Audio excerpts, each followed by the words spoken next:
Let's check back in with KUSI Sports Director Paul Rudy. He and his co-host, Coach John Carroll, are live at Rancho Bernardo High School with all the action. Hi, Paul.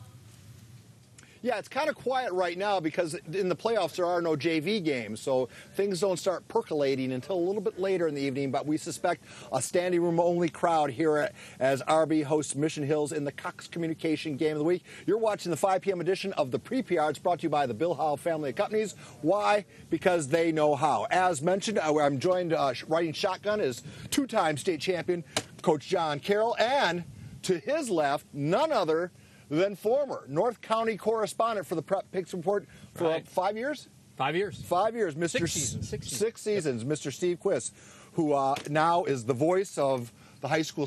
You know, Steve, you have an interesting perspective.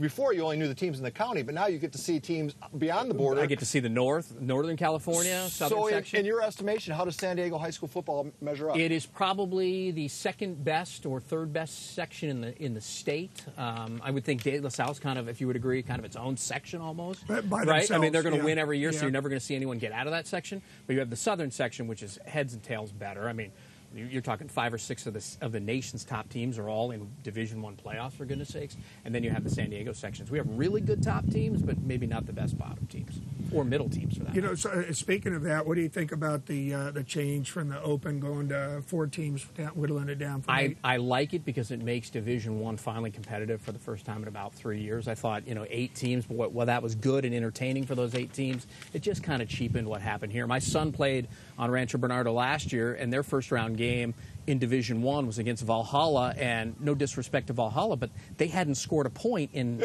a month and a half coming into that game, for goodness sake. So I was like, why would you put something like that in the playoffs? So that doesn't happen this year. You got 4 teams staying home. All right, before we let you go, I want to call your attention to this graphic here. We play a game called Big Pig on Campus. We pick 4 players that are going to be playing on the field tonight, and we ask the viewers at home to pick who's going to be the big pig on campus. You have 4 choices right there, Steve.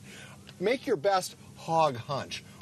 Angelo has had tremendous catches the last few weeks. The Hail Mary, the one-handed catch. Right. Gaylord, he wasn't playing much early in the season, but now he's back, and that kid runs harder than anyone I've seen. So I'm going with Jack Gaylord to be the big pig. All right. He sounds like an announcer. Yes, he is. Well, he's one of the best. Yeah. He's one of the best voices of our era.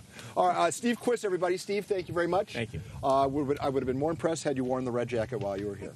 All right, we'll have much more pre-PR coming up in the show to come. But right now, let's get a weather update with Mr. Mark Mathis.